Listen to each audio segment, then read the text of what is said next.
All right, guys, we got a very interesting video here called Have Young Singaporeans Given Up on Dating Street Interview. I don't know much about Singapore other than they got a pretty good, what's the word? Justice system in terms of the amount of crimes happening because of how extreme that they handle, you know? Like you can't fuck around there. And I kind of appreciate how just like ruthless they are to people who would commit crimes rather than like in Canada, for example, where some sort of assault happens, some sort of harassment happened, the fucking police take the dude in, and then a day later they get released, and then it's a repeat offense. That's fucking stupid. I also know that it's very populated, right? It's also probably, I'm not sure exactly how populated and busy it is, but I'm sure with any nation or country that is so busy in just being productive to work, to survive, people barely struggling to like pay bills because they're just trying to keep their head above the water to just, you know, not drown from the insane cost of living. Stuff like that's probably going to create a scenario where people just have given up on dating. It's just too expensive. So we have a random question. Are you single? Yeah. Yes. Are you single? Yeah. Sadly, yes. Yes, very single. Very single. Is that by choice or are you interested in dating someone? By choice. Okay. Based on past relationships, I feel like I'm not really a relationships person for now. Especially because I'm going off to uni overseas. I don't think I Fair. can really commit to a long distance relationship as well. I don't want to speak of other people's experiences, but long distance relationships I don't think really lasts. More often than not, long distance is like, all right, you went to high school together and now it's college time and you know, you're going to different places and you'll say, we'll still keep in touch, right? The first couple months maybe, but then the love starts to disappear as you realize that you have different interests and the distance is just too much. Yeah, I'm sure some people actually do long distance relationships do well, but it's kind of messy. So I don't think a lot of boys my age also would like to commit to a long distance relationship. So it's better off this way. Mature, I yeah. think it's by choice. Like, I'm not really interested right now. What do you mean, I think it's my choice? Well, no one wants to say I'm single not by choice, you know? Because that implies that you can't get laid, that like you are not marketable. So everyone wants to say like, yeah, I'm single by choice. I feel like now at like my current age, like I'd rather like, how do I say, you fit out more first before like getting into a relationship. You this girl's funny. I think I'm single by choice, and also youth it out. You know what that means? There's nothing wrong with it. You want to just go out and hoe out. You want to just meet random people and fuck them. Hey, go have some fun as long as it's consensual and you practicing safe sex. Go ahead, right? You want to get a little bit of that out, you know, before you commit to something long term. Yeah. Are you interested in dating someone? Yeah, I am actually, but like they're not interested in me. So. I've been trying. You gotta move on, my king. People, man, what this poor guy probably doesn't even realize is the girl that he's chasing probably has like 7 other dudes that she's messaging, and he's like number 6 or 5 on the queue. Listen, not every girl is like this, but and same with guys too. People like having freedoms and options, and if you don't show self-value, self-respect by standing on business and walking away, people will treat you like, you know, you're nothing, and that like the more you cling on, the more like they will just use you as a disposable person. You know, you will maybe sometimes, you know, they'll have a moment of weakness or something happens and maybe there's like an intimate moment, but I don't think like staying the long term for a girl that's not interested, hoping that she'll change one day, it's not gonna happen. You should move on and focus on yourself. So like, I've been trying. So we keep hearing that the population in Singapore is declining fast and that young Singaporeans are not really dating anymore. And this is a problem not specific to Singapore. This is happening in Korea, happening in Japan, it's happening in Canada. It happens in any place where capitalism has gone into overdrive and everything is too expensive. Nobody has time nor the money to afford kids. And what's the government's, you know, option? In Canada, the government's option is, hey, no one's having kids, our productivity is going down. Let's import a bunch of immigrants and sell them the false dream and make them work these shitty service minimum wage jobs and fuck them over too, while just completely just robbing the local people. It's just such a sad scenario. How accurate is that statement from your personal experience? I think 50-50 because like half of my friends are taken and the other half are like currently focusing on studies and such. So maybe like they're not that interested in dating. I'm not sure about not dating, but I think nowadays people don't really want to have children. Yeah. But like, I don't think it's really about not wanting to have children. It's more like they can't have children. It is like, bro, back in the day, people could literally work one job. A dad could work one job, making $60,000 a year, working as a teacher or something. They could have a middle-class life where the mom is a stay-at-home mom, takes care of the kids. They have 2 vehicles. They got a nice house in the suburbs. And they go on multiple vacations a year off of one person's salary. That's not the case anymore. Now you need both mom and dad working. And that's still not enough to have this like stability and freedom to have kids. And here's the other thing. You understand how much daycare costs? The cost of daycare, check it out in your local region. It's fucked up. When mom or dad are both working, who's going to take care of the kid? Dude, it's even more money burnt. And yeah, it's not forever. Daycare is a couple years, right? Before the kid is, grown up so that, you go to preschool, you go to elementary school, whatever. But it is stupidly expensive that people are forced to not have kids rather than not wanting to have kids. So I think that's why the population is declining. Maybe, Yep. yeah. So do you think that young Singaporeans are still willing to date?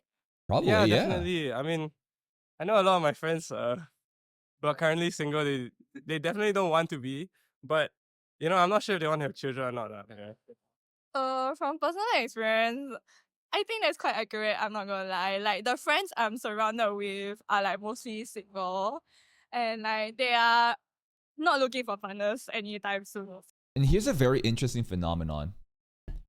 Me, I've had this issue where I refused to date a girl because I felt like I had nothing to offer when I was back in high school or when I was in college. Recently, things are going great and I am in a relationship, but before, my value as a man was nothing because I'm broke. I come from nothing. I'm neither rich nor influential. I can't be like someone that, I don't know, a girl might look up to or depend on. Therefore, I was always too busy working on myself so that like I could provide. Now, it's a very traditional mindset. I think that love has little to do with, money. Of course, you need to have your finances straight. But what I did was probably extreme, right? The whole thing is to find a partner that you want to work together and, become the best versions of yourself together. But I think a lot of people have this pressure that like, because they're still in school, because they have so much debt, because they don't have that dream job to impress, somebody, they're not willing to really go out and seek love. So yeah. Why do you think that they're not looking for partners? I think like for us, like we really enjoy like our life right now. It's like we don't see a need to like have a partner at this stage. Fair. So that's why. I think it's pretty Youth it out, as she said. accurate. Yeah, most of my friends are single also by choice. Yeah. And why is that? Is it similar reasons to yourself? I think it's just the maturity during relationships that make like most of my friends feel like most boys are not ready or most girls are also not ready. Yeah. So they rather much focus on their studies. This is what I'm talking about. I knew that some people would also have the same mindset as me. I also know plenty of people, but most of the people that I was surrounded by are not Asian. I have a very different type of mindset, I guess, in the way that I grew up. But like, some people truly won't, like, they think that they're not worthy enough to get into a relationship. I don't know if you guys felt that way, but I felt that way. I felt like I needed to get like a better job. I need to like get a career going on to be someone that is worthy enough to get the love of another person. But that's a bit backwards the more I think about it. But of course, like, it's, who wouldn't think like this, First. I think that's why. Then on a scale of 1 to 10, how important is dating for you, especially given that you're kind of in your youth? I think like right now, like 5, I guess. Like it's not that. Why? A lot of young people, a lot of students, they're not going to have a relationship as the most important thing. As you get older, you're going to have this pressure. I don't know, as you get into your 30s, your 40s, like, how do you think like a divorced person, a single mom or a single dad feels in the dating market? They have less opportunities. The older you get, the less opportunities there are to get in some sort of committed relationship. So the priority for them is going to be higher. But for young kids, what's the most important thing? Getting a girlfriend is nice, getting a boyfriend is nice, but it's definitely like securing your future. You're told to study hard, get into a good school, get into a good job, or you're going to end up homeless. Maybe an exaggerated example, but the priority right now is for them, their career and building that. And the relationship will then happen after. Why is that so? I mean, because I feel like we got other things to like worry about and stuff. Yeah. Yeah, same around like 5, cause like we don't have to focus much on dating right now. But Like they're focused on school. They're focused on survival. It's so competitive. The job market is shit. There's so many people studying so hard, trying to get the same jobs as you. Like you can't really be fucking around dating. like school, that's why. Yeah. I would say it's quite important because I definitely wouldn't want to end up alone. This is the mindset of someone that's a bit older. He looks pretty young compared to the other kids too. Maybe his skincare is just really good, just like me maybe. But yeah, this is definitely the mindset that you get as you get older, as the encroaching pressure happens of like, shit, am I really gonna die alone, sad and empty? I don't know. Like when I grow up as an adult, because like Yeah. going into the work life also is quite scary, and like Mm. going at it alone is like, it's not something very ideal for me, you know. It gets lonely, Like, man. For me, what I believe in life is finding someone is important because happiness. That's true. What a sweet guy. Yeah, guys definitely have a less pressure to worry about stuff like this. For women, it's a very sensitive topic, but fertility for women, your opportunity to have a healthy baby decreases as you get older and older. How many times do you see creepy, weird incels online, you know, getting mad at single women in their 30s saying like, your eggs are dying, bro. What are you doing? Where's your kids, right? I think that's so fucking cringe, but there is some truth in like how women have a higher pressure to be in a committed relationship, to have an offspring at like a relative, like late 20-ish, like middle 20s, rather than being in their 30s, because again, it's just science. So does that mean you're not too interested in both casual dating and also finding a long-term partner?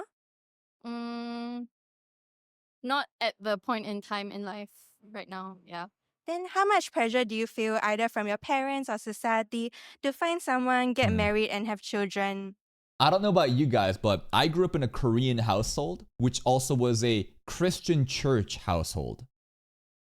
Koreans already have a high pressure to like, hey, when you gonna get kids? When you gonna get kids? When you gonna get kids? Right? But on top of that, church, like the Korean church culture is even more. Like other random fucking aunties and uncles will show up and be like, you got a girlfriend, you got a boyfriend. It's almost like it's a fucking like a mixer of like people trying to hook up other sons and daughters. The pressure is unreal for our culture. From my family, I think there's a bit of pressure. I think in the context of Singapore as well,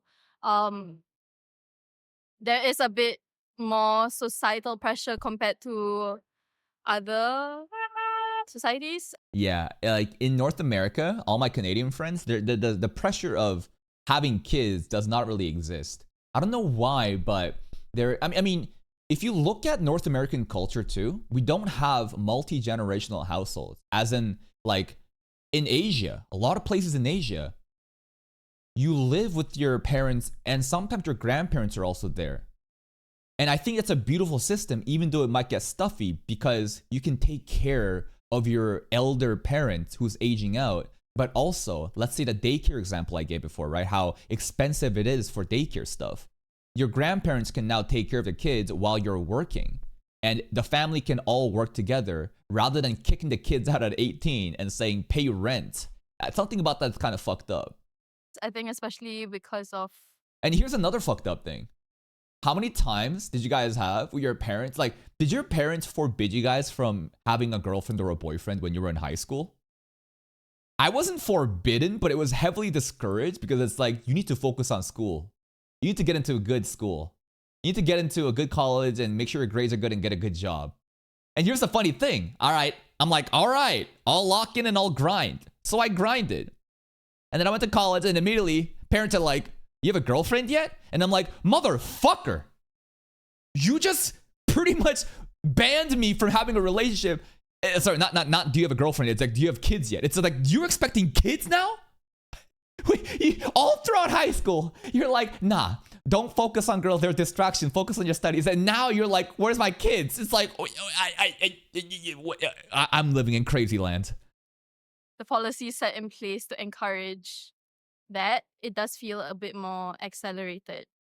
Yeah. Like, not extremely pressured. Cause like, All right, I'm gonna share a really fucked up story with you guys. Are you ready? So when I was youthing it out during my college years, there was this one girl that I hooked up with. She was kind of weird though. She kept talking about my superior genetics.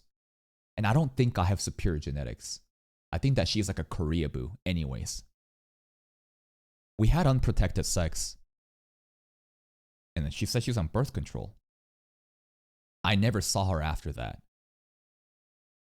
Fast forward 2 to 3 years.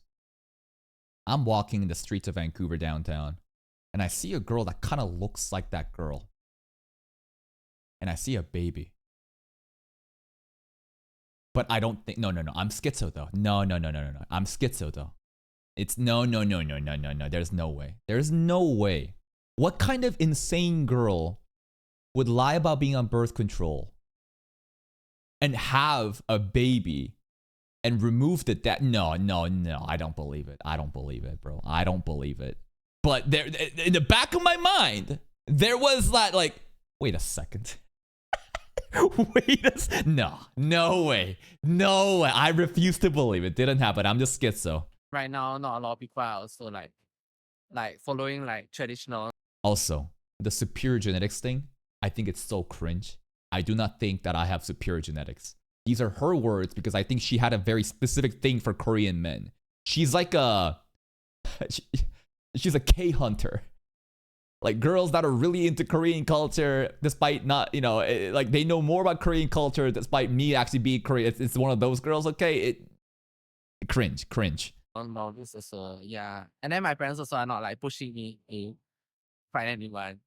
I feel like the pressure mostly comes from society because like everyone just says that, oh, why are you not dating yet? You're like reaching your 20s already. Like you should find someone. Why you not finding someone?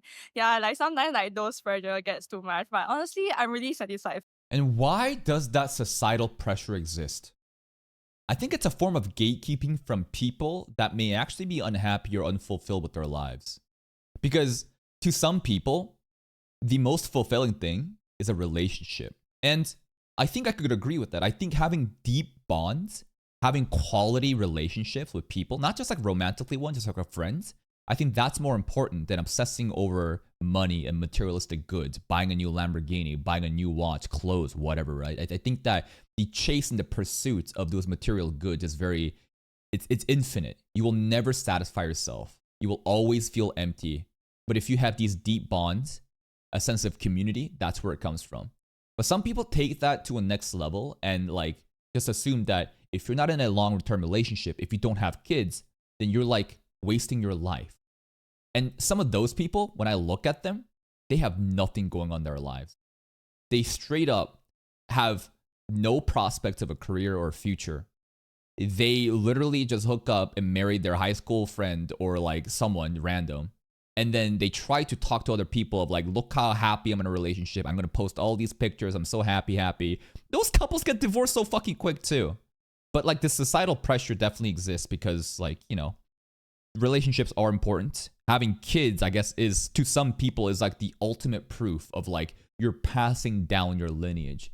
People are scared that when they die, they'll be forgotten. But if you have kids, I guess, then your legacy continues. I'm not really too sure if I agree with that. Like right now, so it doesn't really matter. There is some pressure from my parents and like maybe kind of friends, but it's not that my friends are actually pressurizing me. It's more of like I look at them, I'm like, oh my gosh, they have like girlfriends and stuff, and I'm like, he feels pressured, right? Now you're comparing yourself to another person who is in a different stage in their life and you feel like you're like falling behind. The older you get, the more you realize that, I can't just be playing video games all day. I can't just be fucking around all day. Other people are moving in their life and I feel like I'm being left behind. And some people, when they feel like they're being left behind, they will even shut themselves out from society. Rather than participating with society, they would rather shut that out and become very like reclusive. And that's how NEETs are born at the end of the day, right? It's like rejecting society because of all these pressures and you feel like you're not quite there. And rather than participating in this collectivist, game where you're losing out, why even play the game? I'll just unplug and do my own thing. Yeah. How does that make you feel? I mean, I'm not really affected, by it, honestly speaking. Because like what I said previously, I feel like it's more important to be open and just go with the flow. Yeah. What kind of policies does Singapore have catered towards encouraging people to date and have children? I think just the easiest example is like BTO. Mhm. Yeah. Housing Can you program. perhaps explain what BTO is for our non-Singaporean audience? Do I have to? What is it? I guess it's more of a way to make it easier for couples intending to get married to have a chance at securing an apartment and for a subsidized fee. I'm not sure if you have to have a kid, but like obviously housing is so important, right? So I'm not sure if it means that you need a kid as well, but like to encourage that, right? And it's true. Like right now, the most like you can't how do I say this? If you want to raise a family, you can't do it in like a studio apartment or a 1-bedroom apartment like mine. And if you're a couple living together without kids, a 1-bedroom apartment or a 2-bedroom apartment may suffice. But if you want a kid, you need to think about maybe like 3-bedroom apartment or bigger. And those are really expensive. It's really out of the reach. There's low supply. But if you have like, government incentive, now it's just like attractive to like have kids.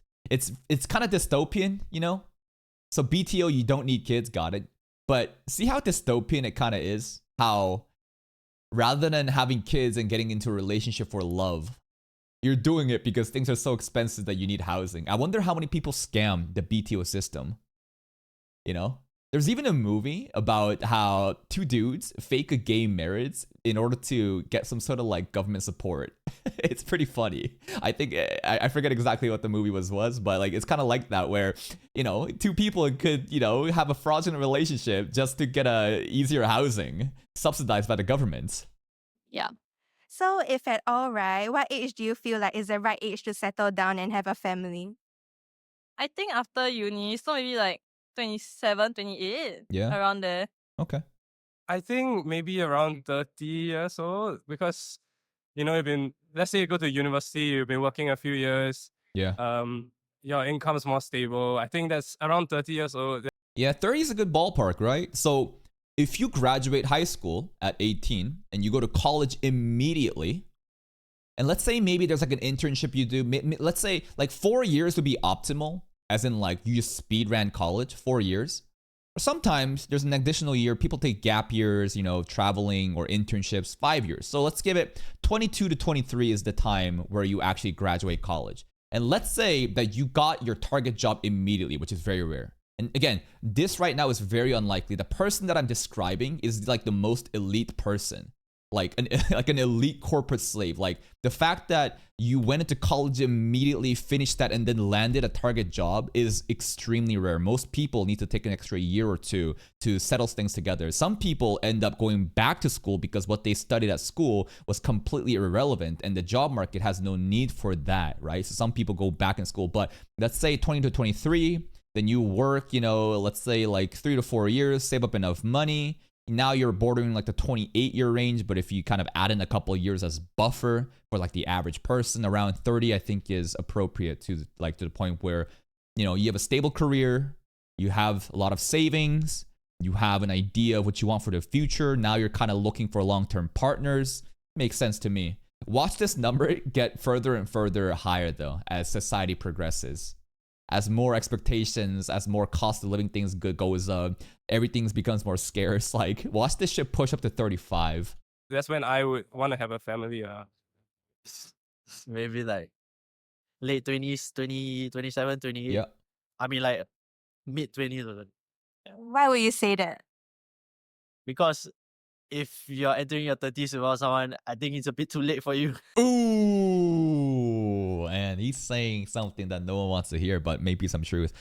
I think that, and I can't really speak on his experience, but a lot of people have this notion that the moment that you turn 30, you're done. Like, how many kids, like, this is the same shit happens too. We're like 16, 17-year-old kids, like high school kids. They assume the moment that you turn 20, you're unk now. It's that same mindset. But it is true that the older you get, your dating pool decreases. More people are in committed relationships. More people are too busy to be in, seeking a dating pool. If you're in your 30s, it's definitely a different experience than when you're in your 20s. 30s, 40s, yeah. I mean, practically speaking, to start a family, you need money, right? So True. I'll say when you start work, right? Like you have to be at least working, have a full-time job. So I'll say around at least 25. Yeah, around there. on a low point, yeah. My parents did it relatively young, so around 22. And here's the thing. Our parents had different circumstances, right? Our parents, the previous generation, the cost of living was completely different. Your purchasing power for the amount of money that they had relative to what we have is totally different. Way less competition across the board. You don't even have the advent of AI, which is just doom pilling everybody and, saying everything's going to be replaced by jobs. You didn't have these crazy fucking, layoffs. Well, then again, back in 2008, there was the housing crash. There was also the dot-com bubble, crash. Busts and booms, cycles happen often. But still, the cost of living and the relative purchasing power people had back in the day is so different, where motherfuckers can have kids when they're like 22, but then and then they will say the same thing to you. Be like, I had kids when I was 22. What are you doing? It's just like, mom and dad, you have no fucking clue what real life is like right now. We are in a totally different meta compared to the game that you played. My mom had me when she was 27. So I think the perfect age was around like 25, 26, in the middle there. Yeah. How many times do people have this meme? Meme of 27-year-old. What is this? My parents in their 30s memes or something in their 20s. Yeah. It's even like less than this actually. Here it is. Have you guys seen this templates? Honestly, it should be less than 30s actually. I've seen more. This template is even funnier when it's just like my parents when they're 25, This would make a lovely second home. Not even a first home, a second home for a family to winter. It's a vacation house. Hopefully the garage can fit both our cars, no people and ski equipment, with the dad only fucking working. Me in my 30s, I'll never financially recover this purpose by buying milk and bread. And yes, of course, this is so exaggerated. Absolutely. But there is some truth to it. Your parents have played a different game compared to what we're playing right now. Why do you say that? I feel like growing up with young parents, I had more fun with them. Like the generation gap was not too big. And I feel like it's the perfect age to settle down because you're not too old to raise kids and not too young as well. And that's a thing too, right? One of the best things about having kids when you're young is that by the time that people graduate high school, some parents are already in their like 60s, like very late, Time is limited. And they might die in the next decade or something. But the younger that you have your kids, the more time that you have to spend with them, but also in the formulaic, years, in the, the most important times, you're active, your body is functioning, you're active, you can play around with the kids, you can have more energy for them. So there is that benefit too. I mean, just get your parents to buy you a home. I know a lot of people when their parents just bought them home when they got married. I had a friend that literally, I remember this Facebook post. Her name is Katie Pyle. Oh yeah, Katie Pyle. And she was definitely a rich girl, all right. I remember. That bitch made a Facebook post the day that we graduated high school and everyone's going off to college. That bitch was like, I'm a homeowner now. I'm like, you're a homeowner. Wow. Damn, you really saved up enough money working part-time during high school, working at the fucking local fucking barbecue, making probably like $12 an hour. You saved up a down payment to buy this fucking $1 million house. No, her parents fucking secured it for her. And there's nothing wrong with that. Because her parents are well off.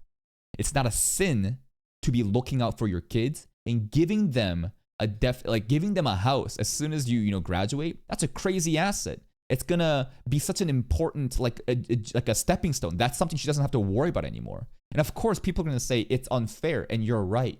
Life is so unfair. But parents going out of their way to hustle to give their kids something more. I don't think there's anything evil to do with that. But yes, society is unfair. The most important indication of your success, any sort of like trajectory of your success, is based on your spawn point. The RNG of where you're born, who you're born to, right? That is like one of the most important indicators of your life. Let's say you're interested in dating. How difficult would you say it is for you to find a good girl or guy in general? I think Yeah. 5. 5? Yeah. Like, it's not very hard to find another person, but it's very hard to find someone that matches your energy. True. Kind of thing. Yeah. It's easy to find people you get along with, but it's really hard to find that special someone that's gonna like go the distance with you. I'm an optimist in some sense. I think there are good people everywhere.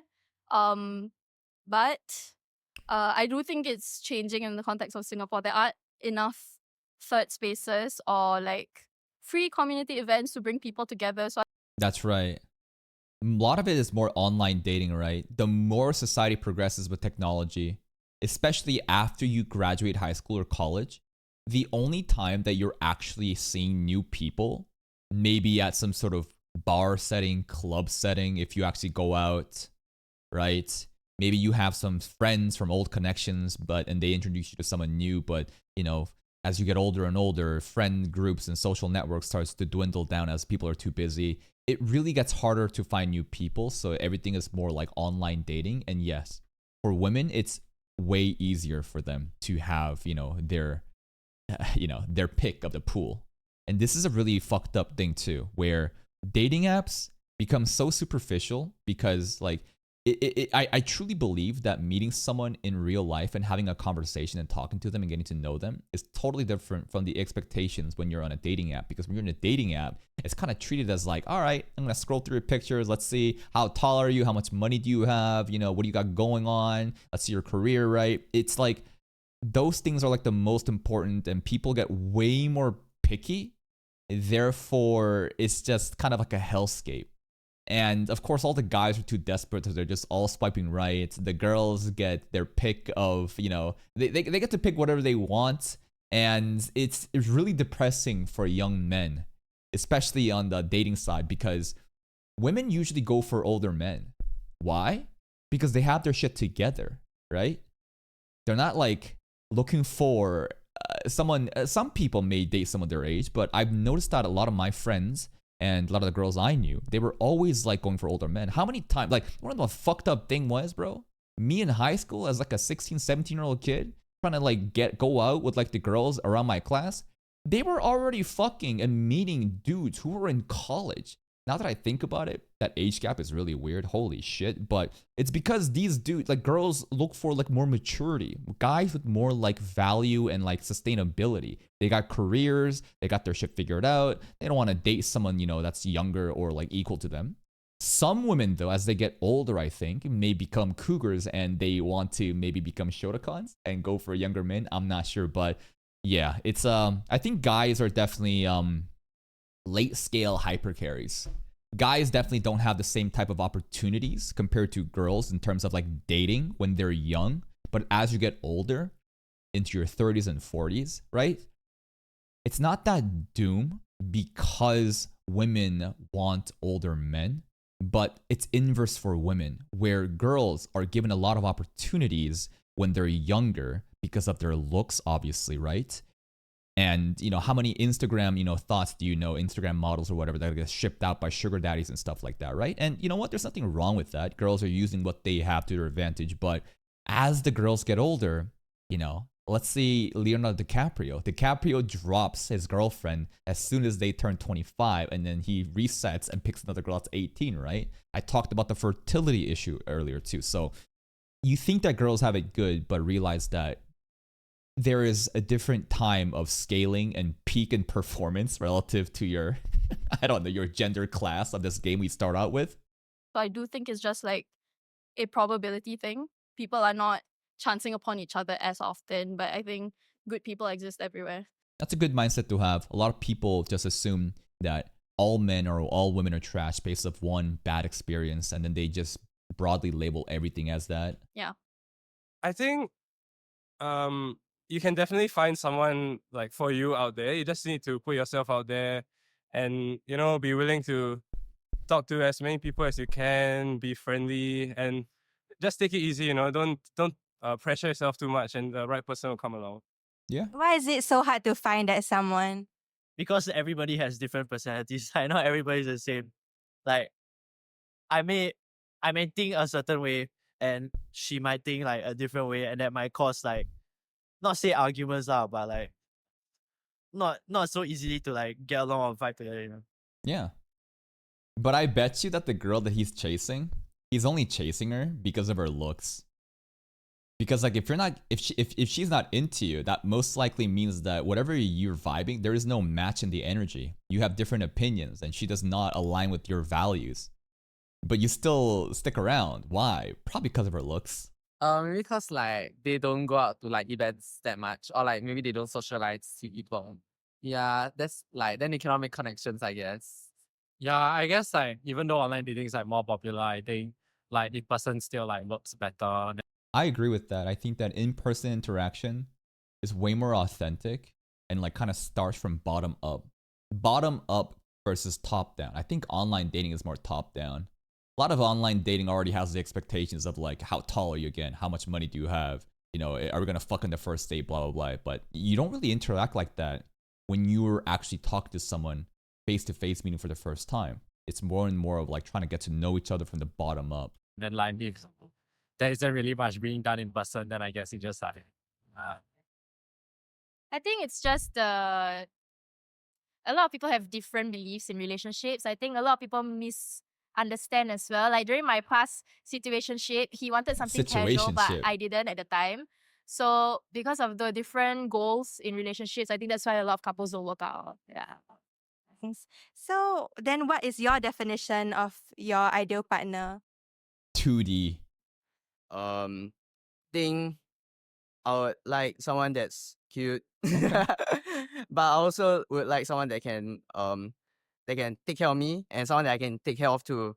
And I just want someone that can like, you know, help each other out, you know. And Yeah.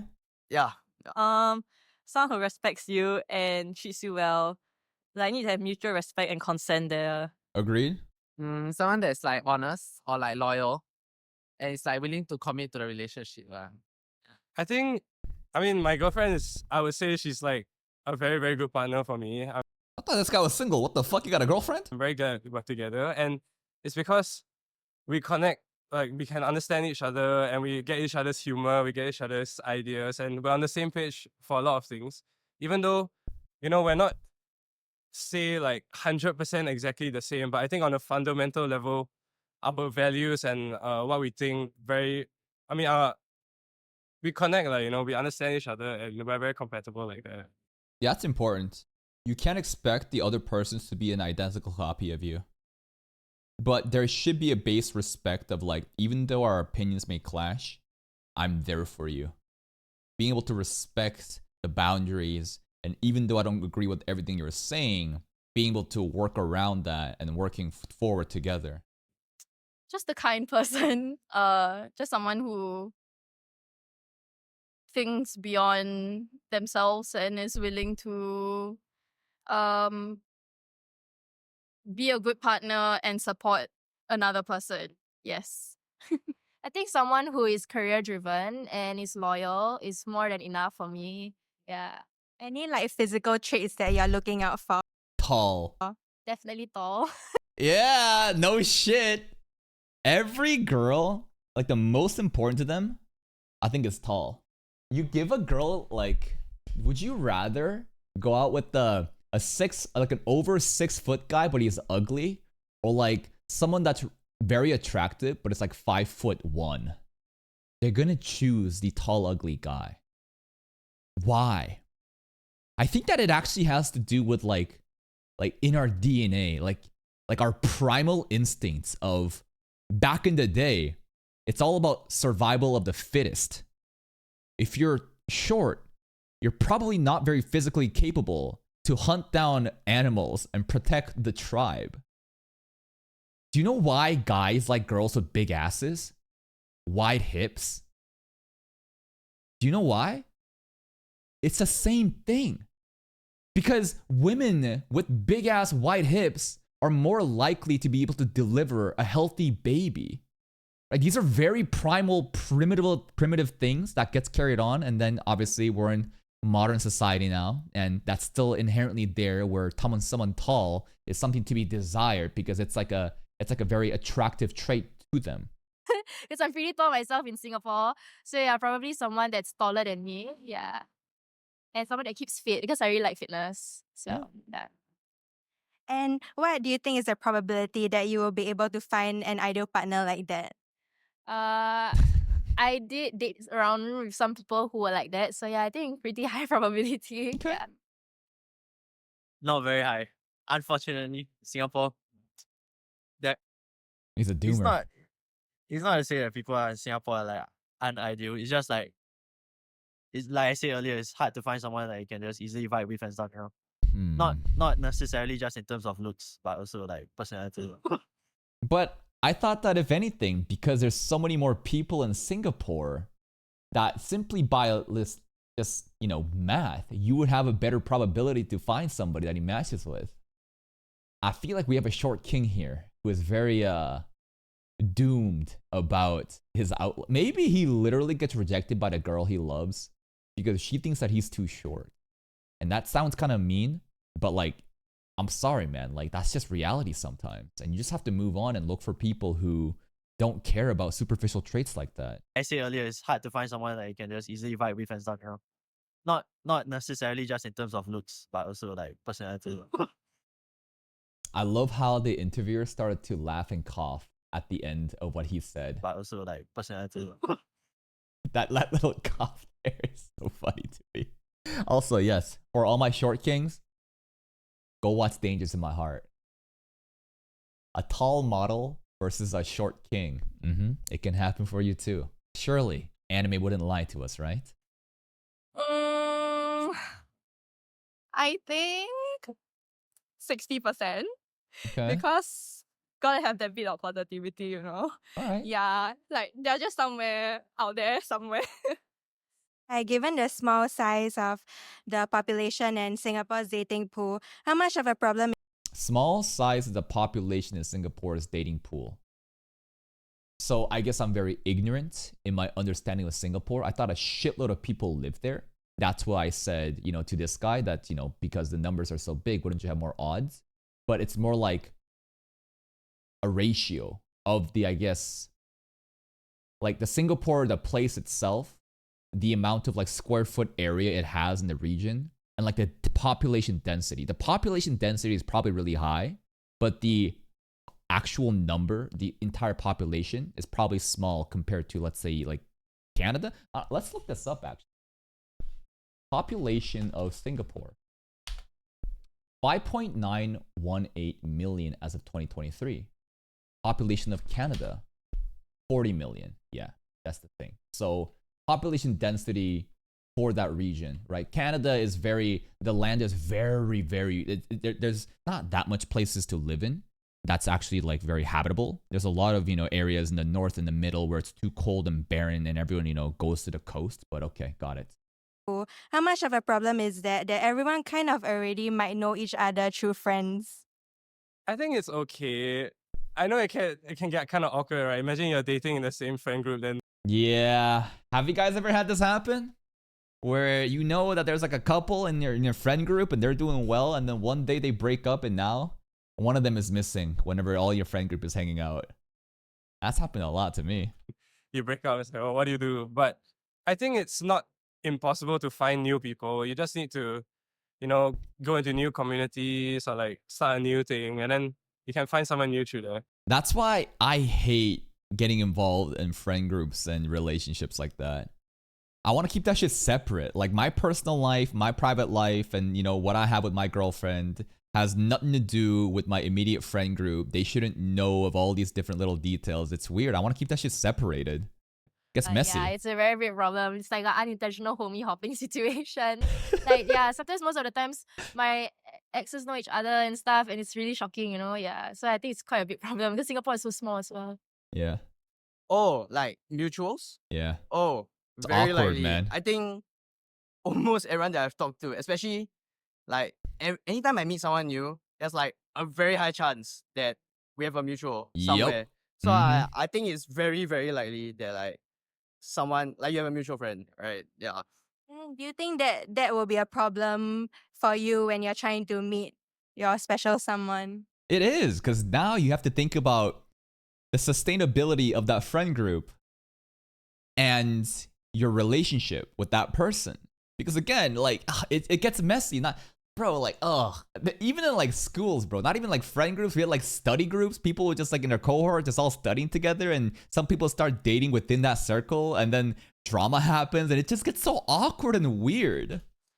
I don't see why it would be a problem because I mean, mutuals are just mutuals. Yeah.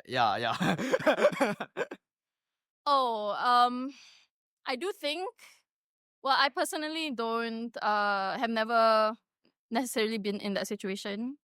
But I do know within social circumstances that people do say it's kind of like almost, sorry to use this term, but incestual because Incestuous, because the homies, man.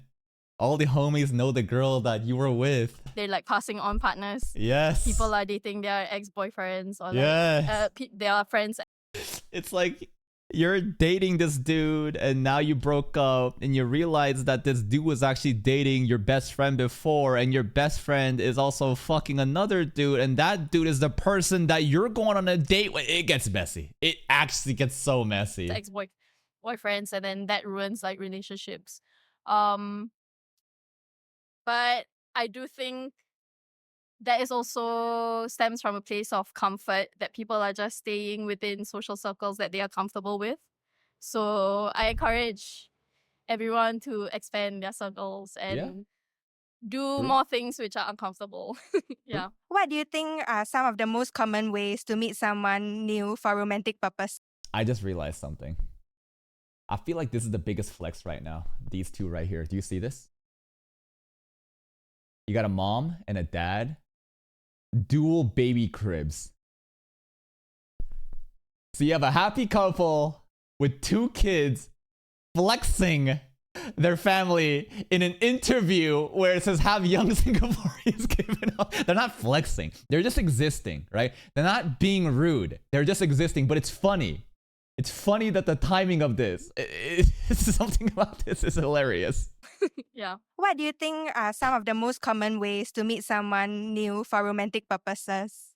Work. How about like dating apps? Excuse me? What?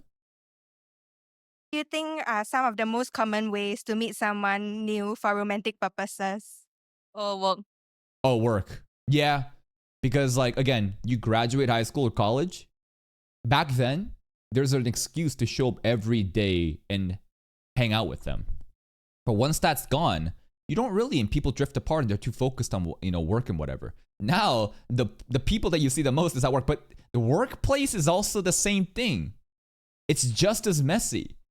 Don't shit where you eat. That analogy means there's a time and place for everything. Work is not really a place to get involved in romance because, oh man, now you thought it was messy getting involved in, romance within a friend circle. When you're in a professional setting and you have that shit, your also job and livelihood is on the line. It gets even more messier. How about like dating apps and blind dates? No. But do you think that's common in Singapore? I think so, cause some of my friends do use it, but from what I know, there's not really a lot of like genuine relationship being formed by that. Then what relationships are being formed in dating apps? And I think that a lot of the relationships being formed on dating apps, and this is, I'm talking from experience too, right? Like girls or even myself, I'm only interested in hookups. I'm only interested in just like casual dating, right? A lot of people don't really want to commit. And again, there's the whole top-down approach compared to the bottom-up example I gave you when you're talking to people for the first time in a real setting and getting to know them. When you're in a dating app, there's these superficial set of standards already existing as you're supposed to market yourself based on your best features, which are usually just money, status, wealth, physical appearance, right? That doesn't really bring in, genuine relationships. It can, for sure it can, but for most of the times, it's going to be just people looking for a cheap hookup. and stuff. FWB. Friends with benefits. Do you want to explain a bit about what FWB is? Friends with Like, what does it benefits. stand You want to youth it out, just like that one girl said. Like a lot of like casual dating or like they just meet up for like sex, all those. Pretty much, yeah. I guess people use dating apps a lot, right? But other than that, I think joining a class or like picking up a new hobby and then That's right. just finding a group that does the same things as you, then naturally I think you can meet someone new, someone. Yeah, it's definitely harder. You got to really put yourself out there, right? Joining a gym, joining some sort of new, I don't know, yoga course. Fuck it. Maybe you'll meet someone there. Joining, volunteering, right? Having some sort of community event where you're, interacting with real people. That's another way to kind of go out and meet people, but that's very rare these days. Everyone is too busy with that shit. Everyone is just online apps instead, looking for, the next person that could, I don't know, satisfy their superficial desires. Nice. I think mostly now these days it's like parties or like getting to know each other through mutuals on Instagram. But for my past experiences, it's been like people that came up to me at cafes, Cold calling. or talk, or like Wow. at restaurants. Brave. So yeah. Then, and out of all these available avenues, which one do you think is the best way to meet someone? I really like the authentic vibe of meeting someone at a cafe or a restaurant by chance. Cause it's kind of All right, guys, go to a cafe or restaurant, snipe these girls. like a love at first sight moment. Yeah, I really like that. Okay. And have you guys met someone off a dating app? No, I don't use dating app. Yeah, same. I think it's cool. Yeah. I'm surprised at how much people in Singapore are very negative to dating apps, or not negative, but like averse to it, not using it. I assume that everyone would be using it, just like over here. Why? Cause it's like most mutual friends. Then after it's like got more things to talk about. Cause it's like similarities. Yeah. And then it's like, yeah. Yeah, and that's like an environment to like interact and stuff. Yeah. Personally, I prefer to meet someone in real life. It's not that I'm against dating apps. Just that I feel like you have to at least meet the person first. But I feel like starting through dating apps is one way, I guess, because when you get to meet like them in real life, right? And because you get to meet them in real life, eventually it might go beyond just online, right? And I guess, yeah. But generally speaking, I prefer meet someone in real life. Yeah. But I don't think there's anything like inherently bad or wrong about meeting someone through dating apps. Like, I've had people, I know people that got married by meeting each other in World of Warcraft. People, what about Kirito? Sword Art Online. I know it's an anime, it's a fiction, but hey, he met his waifu through a fucking VR game. Again, it's like, there's definitely it's toxic and it's way harder for guys to meet that genuine connection online, but it's possible. And I don't think there's anything shameful or inherently bad by using dating apps to meet people. That's most likely the most common way to meet people these days, where everyone is too busy and we're more accessible to each other just through your smartphone. Yeah. I don't think there's a right or wrong answer to this. I don't think there's a best avenue per se. Yeah, I think that meeting someone through a game, you already have that shared hobby, right? So that is different from, let's say you're just swiping on Tinder and you're trying to see if you can match with a hot girl just because she's hot, right? And she's also looking for specific traits about you. So having some sort of mutual hobby, some sort of shared interest together, and then building off of that. Okay. my advice to anyone who is intentional about like finding a partner, just try it all out. Don't worry too much about what people might think. If that is however you song. find your partner is irrelevant to anyone else. So just try it all out if you want to, or don't. It's also up to you. Yeah. So, have you ever met someone off a dating app? I did. Like me and my friends, like we just casually downloaded dating apps one because we wanted to like see how it was like and if like the rumors were true. And yeah, I would say it's pretty predictable. It was like whatever's online, like it's just online kind of thing. Yeah. In what sense and what rumors were confirmed by that? She probably tried to talk some dudes, and the dudes just sent them dick pics immediately. It's like everybody. I feel like most people on dating apps are just like don't need like Yeah. they honestly just want to find someone that they can like talk to with, or like they just need like some physical touch and stuff Yeah. like that. So yeah, I don't think most people on dating apps are like serious in like getting into a committed relationship. It's like very casual. Yeah. A lot of heartbroken people looking for cheap hookups for just a distraction is also very common in dating apps.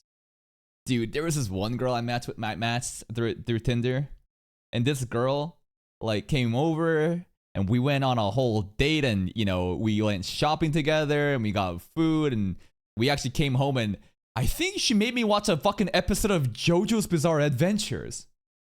And then she's like, is this all we're gonna do? And she's hinting that like, oh, you wanna fuck? Okay, we did that. And then she started to cry. And I'm like, whoa, whoa, whoa, whoa. Am I that bad? It's like, no, I'm thinking about my ex right now. And I'm like, oh, Jesus Christ. And then I never saw her again. And I'm like, well, I got some new clothes. JoJo's is kind of pretty cool, I guess. I got a nut, but like, she was like a broken person who has so much emotional baggage, who just came off of like some sort of long-term relationship. All she's doing is being obsessed with their ex, and I'm like, yeah, this is too much, like too much baggage. Then how acceptable do you think it is to meet someone via a dating app in Singapore? I think nowadays, it's way more acceptable. It's quite hard because to a lot of people, it's like, how else do you meet people, right? Like, She did Yanami Anami, yes. Mocking heroin. Yeah, I mean, kind of, in the sense of like, you know, heartbroken girl just, you know, just fucking crying and, you know, throwing her baggage at an unrelated person. I'm like, what the hell? so I think especially for the younger generation, dating apps are quite commonplace. I don't think people think much of them anymore. Honestly, I think it's a lot more common and culturally a norm now for people to meet, because I think it goes beyond just dating apps, right? All of us already exist online in many That's right. different ways. Social like, media.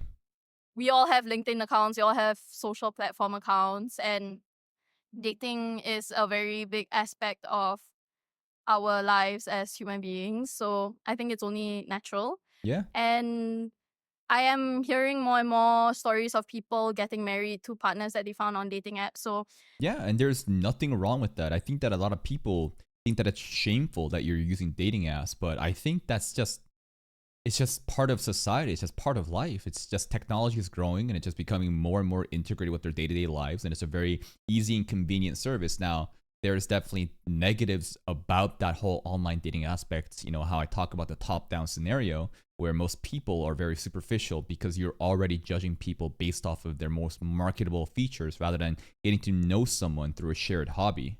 to me, I have no judgment against anyone that does meet people online.